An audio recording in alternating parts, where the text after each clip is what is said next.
का है जो वेलकम स्क्रीन है, इस पर आपको डेली के जो होगी आपकी कैश की सेल्स में आ जाएगा, कैश की सेल, कैश एंड बैंक के बैलेंसेस आएंगे, ओपनिंग बैलेंस होंगे।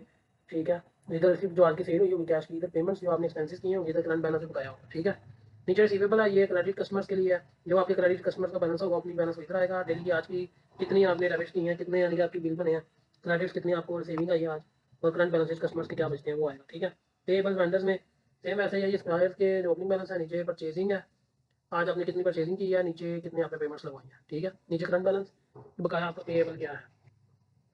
ये number of item below reorder level जो आपने डिफाइन की होगी इन्वेंट्री में, जब आप आइटम जनरेट करेंगे, क्रिएट करेंगे, तो आपने उधर बताना है कि आपको कितनी लेवल से जो है ना, कितना लेवल आप उसमें सेट करते हैं कि आपको रीऑर्डर लेवल का पता चले कि स्टॉक का आपने दोबारा मंगवाना है। आप एक आइटम का आपने 10 पीस है, आप चाहते हैं कि 100 पीस है आपके पास स्टॉक में, आप चाहते हैं कि 10 रहते तो आपको पता चल जाए, तो आपने तो 10 की क्वांटिटी लगा देनी है। जब वो 10 पे पहुंचेगा तो इस लिस्ट में शो होगा। जैसे अभी इनका कोई स्टॉक नहीं है, इसलिए माइनस वाले भी शो होंगे, ये माइनस में जा रहे हैं, या जीरो वाले भी शो होंगे। ठीक है, बाकी ये सेल्स है, यहाँ से हम सेल्स में आते हैं, सेल वाइस यहाँ से भी आ सकते हैं। इसके अलावा हम सेल्स सेल, ठीक है, ये पीछे भी कुछ इनवाइसेस बनाई हुई हैं। ये इनवाइसेस हैं, इधर क्वांटिटी, रेट, जो भी रेट आपने ऐड किया होगा। जैसे मैं पीसी लिस्ट में एंटर करता हूँ तो ये 20 रुपीज़ की प्राइस है। ठीक है, ये जो ऐड की हुई है इन्वेंट्री में आपने वो आएगी बाई डिफॉल्ट, इसको आप चेंज भी कर सकते हैं। ठीक है, इसका स्टॉक हम देखते हैं तो 13 पीस शो हो रहे हैं, 13 पीस इसका स्टॉक भी पड़ा हुआ है।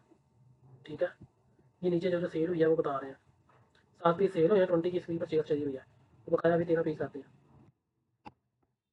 ये होगा, ये होगी आपकी सेल इनवाइस। और इसी तरह आपकी सेल रिटर्न, अगर कोई सेल किया आपने वो रिटर्न आ जाती है तो सेल रिटर्न भी डली होगी इसमें। ये सेल रिटर्न है 5 पीस की हुई है वीआईपी कवर की, वीआईपी फाइल कवर। अब हम इस आइटम का इन्वेंट्री लेजर चेक करते हैं, reports, view inventory ledger, inventory का लेजर। ठीक है, वीआईपी फाइल कवर का लेजर खोलते हैं कि ये कितनी सेल है, कितनी रिटर्न आई, डिस्प्ले करते हैं तो ये बता रहा है क्वांटिटी आउट, ये 10 पीस पहले क्वांटिटी आउट हुए हैं, फिर 10 पीस जो है वो क्वांटिटी आउट हुए हैं, 5 उनमें से वापिस आ गए हैं। ठीक है, 5 उनमें से जब वापिस आ जाएंगे तो 15 आपके पास माइनस में है, अभी 10 बिके, -10 हो गया, फिर ये ब्रैकेट का मतलब है माइनस, फिर 10 सेल हुए, -20, फिर 5 वापिस आ गए, दोबारा स्टॉक में ऐड हुए तो 15 रह गए माइनस में, अभी इसकी परचेज नहीं चली हुई,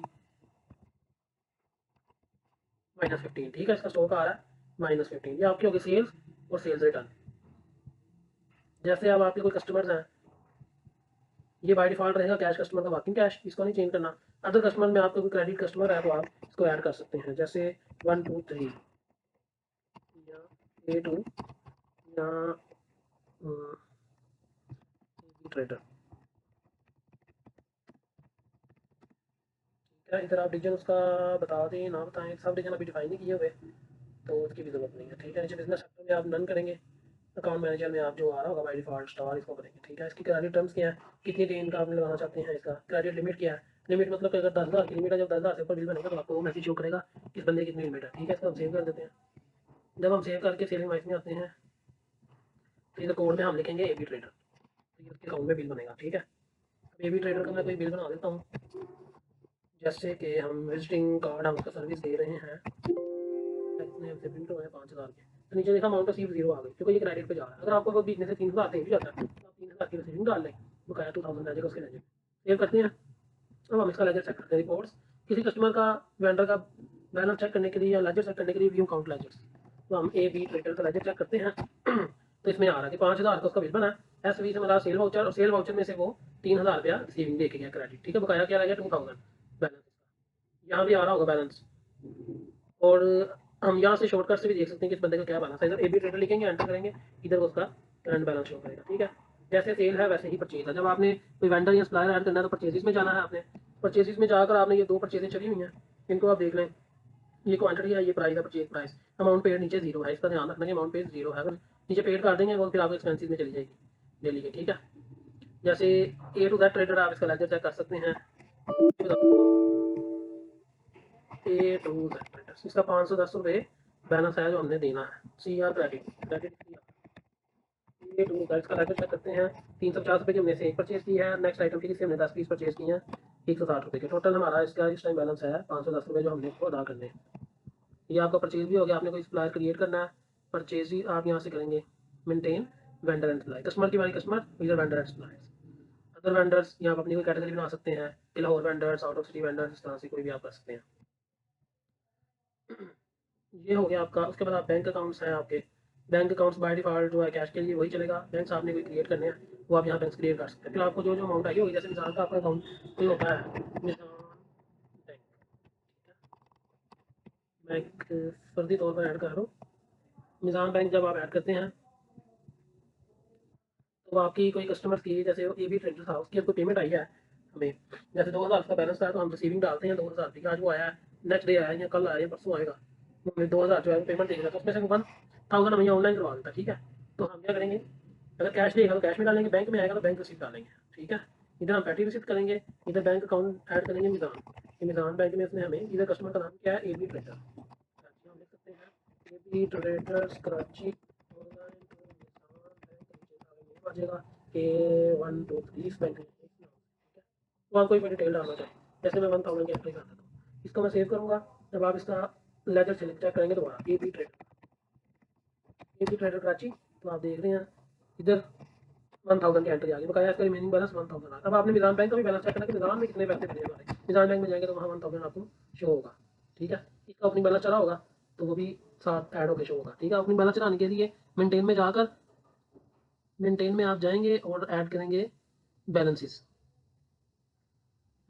अकाउंट्स ओपनिंग बैलेंस। ठीक है, अकाउंट्स ओपनिंग बैलेंस आपने ऐड करना है।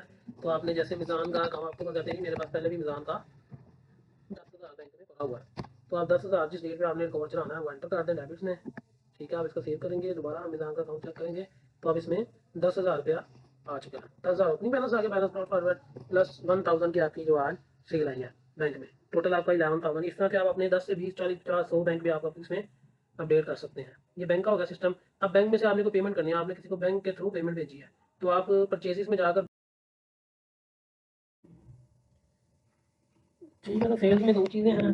सेल में जो आपके कस्टमर्स हैं, अगर आपने उनसे कोई पेमेंट लेनी है तो आपने कैश रिसिप्ट करेंगे या बैंक रिसिप्ट, या तो आपको कैश की सूरत में देंगे तो या बैंक रिसिप्ट देंगे। ठीक है, बैंक की सूरत में तो आप उनकी एंट्री इधर करेंगे। और वेंडर्स में भी ऐसे ही है, अगर आप वेंडर्स को या तो कैश पेमेंट करेंगे तो या बैंक पेमेंट्स करेंगे। ठीक है, ये दो सूरतें होंगी। अगर आप कैश में परचेजिंग करके लाते हैं तो परचेजिंग में जाकर आपने जो है वाकई कैश में आपने परचेजिंग डालनी है।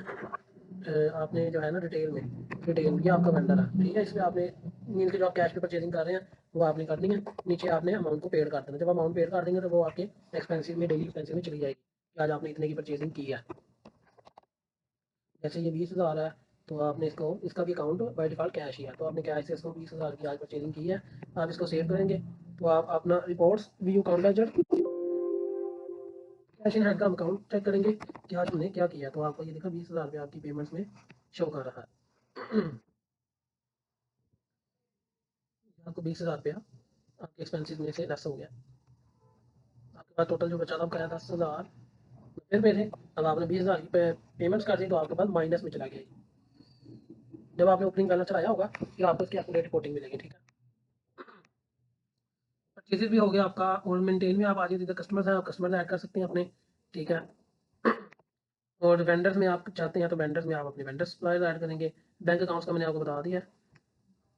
उसके बाद अकाउंट्स के ओपनिंग बैलेंस हैं वो यहाँ चलेंगे सारे, कोई भी अकाउंट्स कस्टमर्स के हैं, वेंडर्स के हैं, सप्लायर्स के हैं, कोई दीगर हैं, कैश इन हैंड के हैं, बैंक्स के बैलेंसेज है वो उधर ही चलेंगे। इन्वेंट्री का ओपनिंग बैलेंस, जब आप अपनी इन्वेंट्री चलाएंगे, अपना स्टॉक टैली कर लेंगे, सारी क्वांटिटी चेक कर लेंगे, तो आप इधर आकर उसकी इन्वेंट्री चलाएंगे। ओपनिंग बैलेंस क्या पता हो आपके पास, जैसे फाइल कवर है, हम कहते हैं कि हमने भी स्टार्ट करने लगे सॉफ्टवेयर तो हमारे पास 10 पीस पड़े हुए हैं, रेट ये है, तो आप सेव कर देंगे तो 10 पीस आपके स्टॉक में ऐड हो जाएंगे एज ओपनिंग बैलेंस।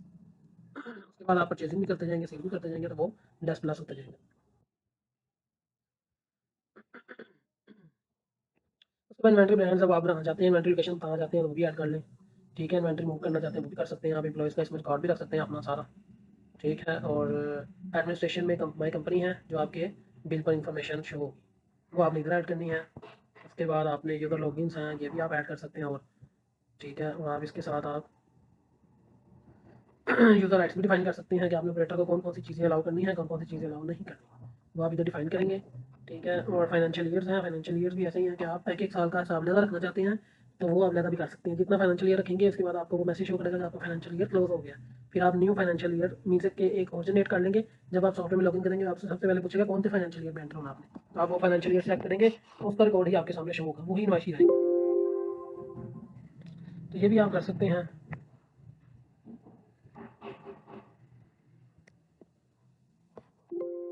1 2 3। तो रिपोर्ट्स में आ जाए, एडजस्टमेंट में आ जाए। एडजस्टमेंट में होता है प्रोडक्शन है, इन्वेंट्री ट्रांसफर है, कोई आपने एडजस्ट करनी है, ऐड इन्वेंट्री एडजस्टमेंट और reduce inventory adjustment. Add inventory adjustment तब यूज़ होगा जब आपके पास कोई आइटम इजाफी पड़ी होगी, आपने उसकी परचेज नहीं चढ़ाई या कोई आप एंटर करना भूल गए, लेकिन अब आपने जब टैली किया तो आपको पता चला कि 5 पीस ज़्यादा पड़े, तो आप इसको यहाँ से ऐड कर सकते हैं। तो इसका ये है कि आपके अकाउंट्स पर कोई एक्सपेंसिव पर कोई असर नहीं पड़ेगा आपकी इन्वेंट्री में। वो आइटम इधर आइटम कोड आएगा, इधर क्वांटिटी कितनी पड़ी हुई या एक्स्ट्रा 5 पीस जैसे आप करेंगे, रेट लगाएंगे, सेव कर देंगे, आपके जो है इन्वेंट्री में ऐड हो जाएगा। रिड्यूस करना चाह रहे हैं, कोई चीज़ आपने लेस नहीं की, बिल में आया उसका सेल कर दी, लेकिन जब काउंटिंग की तो देखेंगे 2 पीस तो आपके ज़्यादा जो है ना कम आ रहे हैं, फिर आप इसको यहाँ से आके रिड्यूस कर देंगे। अगर तो आपके पास कैश भर रहा होगा, ज़्यादा हो रहा होगा, फिर तो आप उसका सिंपल बिल बना देंगे ना। अगर आपको कैश भी नहीं भर रहा और नहीं समझ आ रही आपको, फिर आप इसको रिड्यूस कर देंगे। रिपोर्ट्स में आ जाए तो आप रिंच वाउचर कर सकते हैं, ठीक है। सेल रिपोर्ट्स में ये सारी सेल रिपोर्ट्स हैं, वो आपको जैसे जैसे जो जो रिपोर्ट देखेंगे उसमें आपको पता चलता जाएगा। भी इन्वेंट्री लेजर है, मैंने बता दिया कि इन्वेंट्री को चेक करना कि इस आइटम का लेजर क्या आ रहा है। तो आपने वीआईपी फाइल कवर में जाते हैं, हम इसका देखते हैं कितनी सेल हुई है, कितनी आई थी, कितनी आउट हुई है, हम इसमें चेक कर सकते हैं।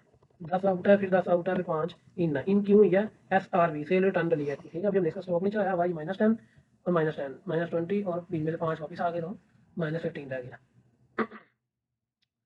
रिपोर्ट्स आ गई।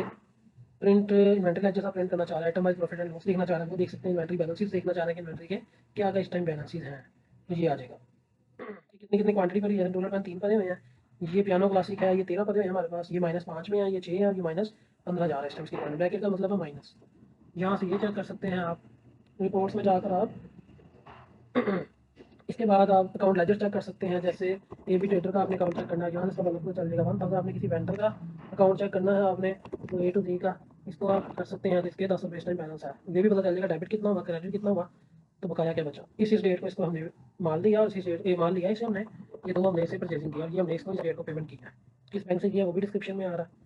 उसके बाद आप ट्रायल बैलेंस ले सकते हैं कि आपके ट्रायल बैलेंस क्या है, इसमें आपके बैंक सारे ये वो हर चीज़ आ जाएगा, इसका ये इस टाइम बैलेंस लगा हुआ। उसके बाद आप बैलेंस शीट है वो भी आप अपने चेक कर सकते हैं कि आपके इस टाइम करंट एसेट्स जो है वो क्या है। ये आ रहा है कि आपके पास कैश इतना है, कस्टमर्स इतने, कस्टमर्स के बैलेंस इतने हैं, इन्वेंट्री आपके पास इतनी है, और आपके पास टोटल जो है वो ये पैसे बनते हैं। ये तो वक्त के साथ आपको पता चलता जाएगा। सेल्स में बता दिया मैंने, सेल वाइस है और सेल रिटर्न है, ठीक है।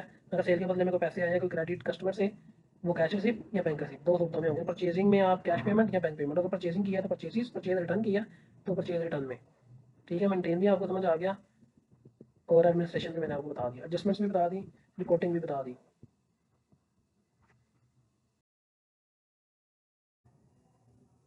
अच्छा, आगे मैंने इसके यूज़र राइट्स ओपन किए हैं। यूज़र राइट्स में आप जो ऑपरेटर है, जैसे आप फोटो के राइट्स देना चाहते हैं, वेलकम स्क्रीन को लॉक करना चाहते हैं कि वेलकम स्क्रीन से शो ना हो, आप नोट अलाउड कर दें। चार्ट ऑफ अकाउंट से शो ना हो, आप नोट अलाउड कर देंगे, आप एडिट ना कर सके। एडिट करने की कोशिश करेगा तो उसको एरर आएगा कि you don't have access. Account opening balance को आप लॉक कर दें, ठीक है। फिर आप कस्टमर रीजन्स हैं इसको लॉक कर दें, बिजनेस सेक्टर्स को लॉक कर दें। फिर आप उसको सिर्फ ऐड परचेज डाल सके, एडिट परचेज इसको लॉक कर दें कि परचेज को एडिट ना कर सके। एडिट परचेज रिटर्न को भी सिर्फ पेमेंट डाल सके, पेमेंट एडिट ना कर, जितने भी एडिट्स हैं उसको लॉक कर दें। जैसे सेल इनवॉइस बना तो ली, लेकिन सेल इनवॉइस को एडिट ना कर सके, जब वो एडिट बैक पे जाएगा तो उसको ऑप्शन आएगी कि आपके पास एक्सेस नहीं है, ठीक है। Add cell return, edit cell return को लॉक कर दें, जब भी एडिट करनी है तो एडमिन के लॉगिन से ही होगी, इसके अलावा नहीं होगी। ऐड कैश रिसिप्ट है, ये एडिट को आप लॉक कर दें, ठीक है। वो आप जब इसको देखते जाएंगे तो आपको पता चल जाएगा कौन कौन से नए यूज़र राइट्स डिफाइन करने हैं। एडमिनिस्ट्रेशन आपका सारा हो गया क्लियर। इसमें आप लोगो देना चाहते हैं तो लोगो दे दें, लेकिन बहुत छोटा आपको लोगो देना पड़ेगा SVG में, ठीक है। बहुत इसको छोटा आपने लोगो देना है, मिनिमम से मिनिमम जितने गिफ्ट देना है इसको, ठीक है, या जेपैक देना, लेकिन मिनिमम से मिनिमम समझ लें आप, बहुत छोटे साइज में इसको आपने देना, अदरवाइज इसको आप ना करें। नेक्स्ट आ जाए आप यूज़र लॉगिन्स मैंने आपको बता दिए। उसके बाद आप देख लें करेंसीज है, बाई डिफ़ॉल्ट पाकिस्तान है, इसको भी चेंज करने की ज़रूरत नहीं है। मेंटेन में आते हैं, मेंटेन के चार्ट ऑफ अकाउंट्स हो गया कि आपके अकाउंट्स अगर आपको आपने कोई अपने एक्सपेंसेस जनरेट करने हैं तो बना डेली के, तो आप अदर एक्सपेंसेस ऐड कर दें, ठीक है। इसमें डेली एक्सपेंस ऐड करके नीचे आ जाएगा, फूड आ गया, टी आ गया, स्टाफ के डेली वेजेस आ गए। अगर कोई आपके एडमिनिस्ट्रेटिव एक्सपेंसेस है उसमें ऐड करना चाहते हैं, उसमें कर दें, जैसे डिस्काउंट एक एडमिनिस्ट्रेटिव है एक्सपेंस, ठीक है। टैक्सेशन के हैं, आप टैक्स किसी को देते हैं पेमेंट, तो आप उसमें ऐड कर दें। नहीं तो अगर आप इसमें नहीं जाना चाहते तो फिर आप सिर्फ अदर एक्सपेंसेस को फॉलो करें, अदर एक्सपेंसेस में आपने सारे एक्सपेंस डालें। नेक्स्ट आप आ जाए बैंक अकाउंट्स पर। मैंने आपको बता दिया बैंक अकाउंट्स आप जितने मर्जी ऐड कर सकते हैं, उनको मेंटेन भी कर सकते हैं।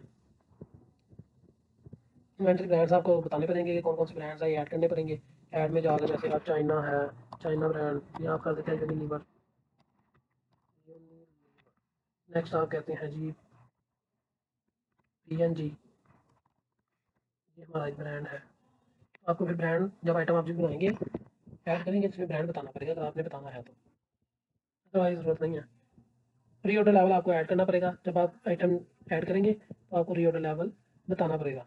जैसे इधर मैंने ऐड की तो इधर री ऑर्डर लेवल वो पूछा कि कितनी क्वांटिटी हो, तो जब आपको पता चल जाए कि आपने री ऑर्डर करना है तो आपने इधर क्वांटिटी डालने के मिनिमम 5 पीस हो, जब 5 आ जाए तो आप इस लिस्ट में आ जाए कि आपने इसको री ऑर्डर लेवल आ गया तो आपने इसको दोबारा ऑर्डर करना है। नेक्स्ट आ जाए ये तो बिजनेस सेक्टर्स, एम्प्लॉइज़, परचेजेस का मैंने आपको बता दिया। सेल्स का भी आपको बता दिया। पॉइंट ऑफ सेल वो इनवाइस होती है जो बारकोड से जनरेट होती है, बारकोड से चलता जाता है, जैसे डिपार्टमेंटल स्टोर पे बनाते हैं बिल, ये उसके लिए यूज़ होती है। एडजस्टमेंट्स में मैंने आपको बता दी, रिपोर्टिंग भी बता दी। और इसके अलावा कोई आपने पूछना हो तो फिर आप बता दीजिए कि क्या आपने समझना है।